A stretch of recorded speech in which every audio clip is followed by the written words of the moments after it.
Welcome to r/slash Prorevenge, where we have a very sexy and very, very naughty librarian. Our next Reddit post is from Cadavatar. I got a job at the local library in the summer of 2016. I got this job by the grace of some benevolent god, and in part because I have a friend from college who worked in the Maker Lab that could vouch for my character. After a brief training period in the main library, I arrived for my first real day with a box of donuts for my coworkers in hand and a smile on my face at 6 in the morning. Unfortunately, my manager did not arrive on time.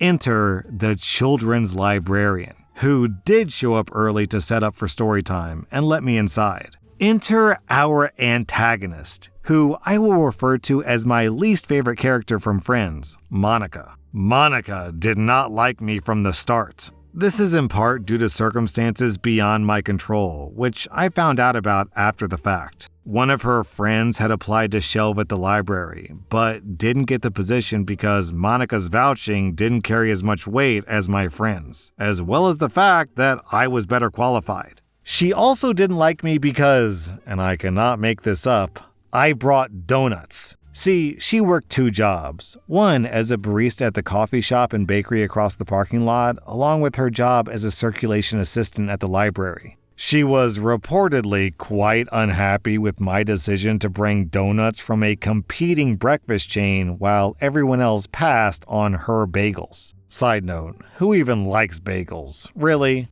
Eventually, I processed a library card incorrectly. There was a patron who came in, and through a series of wacky circumstances involving a former security action on him and a very generic milquetoast name, I mixed up some library accounts, put a new card on the wrong account, and then had to start a new application with a new card. All told, I spent half an hour getting this guy a card, and then I had to go on my break immediately because I was 20 minutes from leaving and needed to get my 15 minutes in before I left. In the rush, I left the dead library card on the counter. When I went back, it was gone. I panicked. I looked everywhere for it in the 10 minutes before I had to leave to go to class. I couldn't find it, and when I left, I was so consumed with anxiety about wondering where it went that I neglected to tell anyone what had happened. A big, big mistake. But anxiety is a hell of a drug. When I came into work a couple of days later, I found out through an email that it had been discovered. It had been slotted back in with the other new unassigned library cards. I knew for damn sure that of all the places I could have put it, it wouldn't have been there.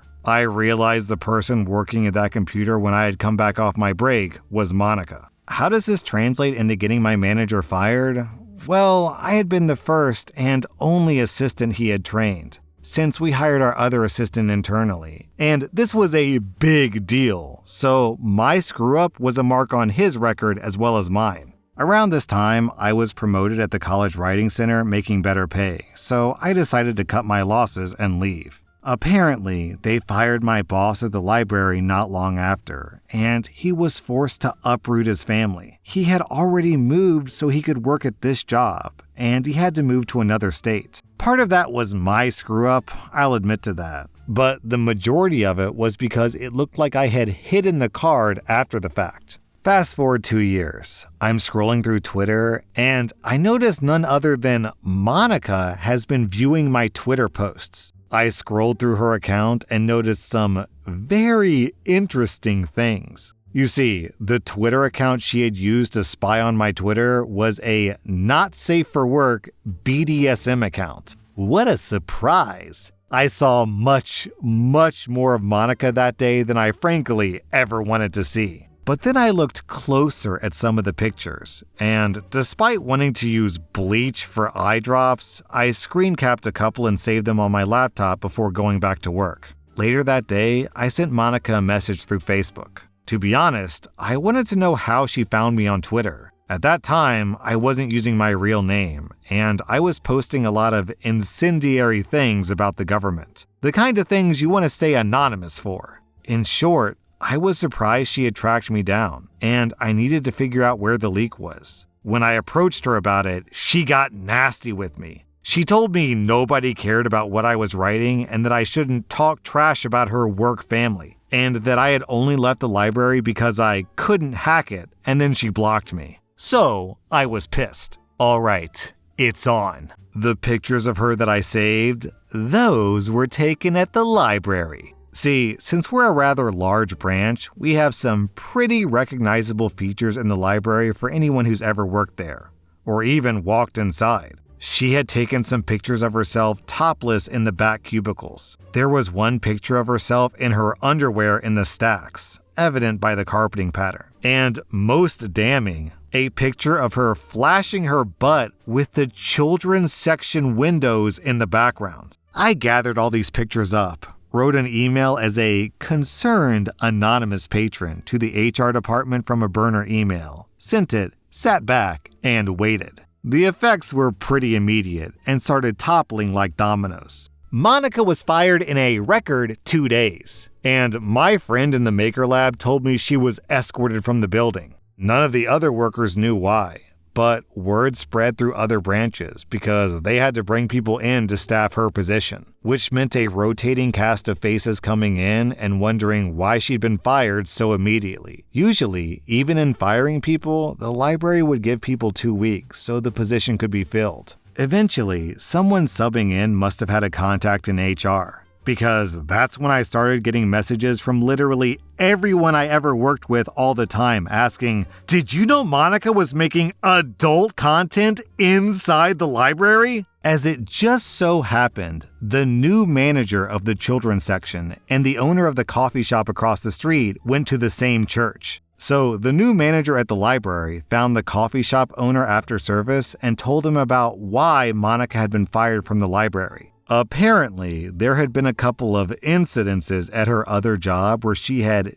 disappeared into the walk-in with her phone, and some of the employees thought they saw her in compromising positions, but were never sure, so they could never take action on it. After being told about why she'd been fired from the library, and that she had been exposing herself again in the children's section where his grandkids play and pick out their books, he also fired her. But wait, there's more. Monica had also been doing well enough at the library and the coffee shop that she'd finally bought herself a car. Great news, except that once she lost both her jobs, she couldn't afford the payments. Trying to get a new job was also difficult, given that her past employers weren't shy about giving her bad references and explaining why she was fired. So, her car got repossessed after she missed too many payments. She had also just applied to the college where I was working, so she couldn't get an English undergrad, then a master's in library sciences. She ended up having to withdraw since her scholarship was revoked after she was fired,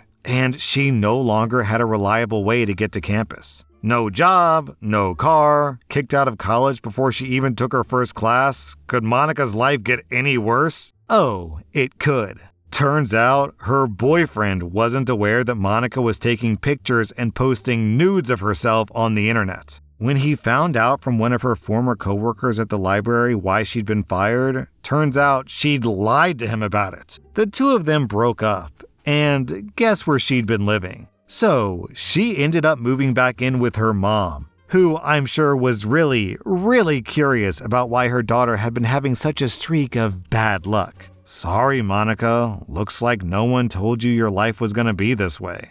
Down in the comments, there's almost an even split between people saying, "Hey, this was a great story of revenge," and "Hey, post Monica's Twitter account." I guess people really do have a thing for naughty librarians. Our next Reddit post is from PredTech. So this past Christmas, my missus and I purchased one of our 9-year-old son's Santa gifts from a certain UK sports retail company that also has mini stores here in Ireland as well. It was a football rebounder, kinda like a trampoline that you kick the ball at and it bounces back to you. Anyways, we purchased it from their Irish website and thought nothing more of it. A few days go by, and we get a notification from UPS that there are custom charges due on something. And as you can imagine, we've bought many things for the kids, so we had to double check what we'd ordered, and we didn't have anything left that was being imported, so we naturally assumed that it was a scam. So I told my wife to call the company and find out who shipped it, and it was a different courier company based in the UK. After a bit of digging and investigating, it turns out that it's our rebounder. They had shipped it from the UK via a local carrier to the UPS to deliver to us. Now, my wife and I are both on disability, so an additional charge of almost 50 euros when you're both already on a fixed income is harsh, especially at Christmas, so I told her I'd pay it and I'd deal with the retailer. The first day I called, I had to call 3 times, being stuck on hold for at least 20 minutes each time. But I was patient and polite because I've worked in a call center before, so I knew these people were only doing their job. But I asked to speak to a manager and was promised a call back each time, but that never happened. The second day was quite similar. The third day, I was starting to get annoyed, so I called back, waiting even longer on hold. And finally, I wasn't taking this from anyone. I told the rep that all I wanted was my 50 euros back because our consumer rights in Ireland dictate that a person must be informed of any additional charges on a purchase, at the very latest by the final checkout screen. And in this case, there was nothing to show that. And I could easily replicate the issue by putting the same item in my basket and going all the way to the checkout screen again.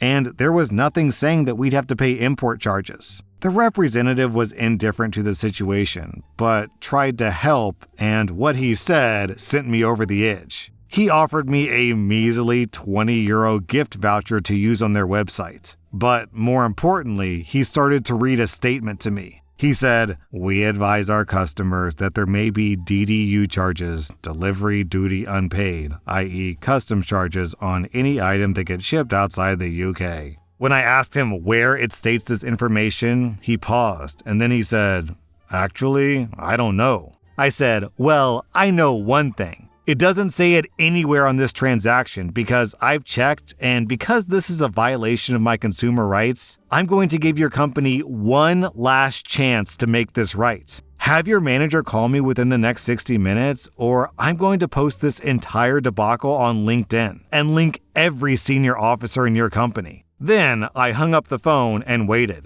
Yet again, no call. The next day, I went on LinkedIn and followed through on my promise. I created a post detailing what they had done by sticking us with hidden charges, and that they were ignoring our request for a manager and everything they said and did. Then I tagged every senior officer at that company, from the regional managers, from the European directors all the way to the CEO. And I shamed them for how they operate their company. This, ladies and gentlemen, was now an act of war. Shortly after I posted that, I noticed they took down the item from their website in an attempt to hide this. But they must have thought that I'm a simpleton who doesn't understand how the internet works. They didn't realize that when you search for rebounder on their site, it shows the item in question, so I took a screenshot of that. Then another of the item page that now showed missing. But then I did a Google cache search for the same page and found a version from 2 days prior happily showing the item. Then I added a comment to my original post highlighting how they were trying to hide it with the evidence and trolling them for their heinous behavior, especially at Christmas. Then I tagged and shamed all their senior officers again. And at this point, it was really starting to get some attention. Not only publicly, but 3 people in incognito mode viewed my profile. I wonder who they could have been. So naturally, I took a screenshot of the 3 mysterious visitors listed on my profile and did the same thing. I commented on my own post, highlighting it and trolling them for their incompetence. The next morning, I got a call from a senior executive at their head office in the UK, practically licking my boots with apologies, asking what she can do to make this right. I told her that I originally only wanted my 50 euros back, as it wasn't fair nor even legal that I had to pay it. But since I had to go to such lengths to get their attention, now I want my 50 euros back, a full refund on my entire purchase, and I want to keep the product. That was the only thing that would make this go away. She asked for a couple of hours to fix it, and I said okay. About an hour later, I got another call from her apologizing. She asked for my PayPal address where she sent the 50 euros. Then she refunded the whole purchase, and she let us keep the product. Obviously, I thanked her for her help because at that stage, I was just happy that it was over. But I'll be damned if I let anyone walk over my family, even if they're a £58 million annual company. The moral of the story here is, don't take BS from anyone. I may be just one man, but my son's view of Santa is far more valuable to me than the opinion of some retail chain that doesn't care about its customers, nor how it operates ethically. That was r/Prorevenge, and if you like this content, check out my podcast where I publish the exact same episodes. Also, hit that subscribe button because I put out new Reddit videos every single day.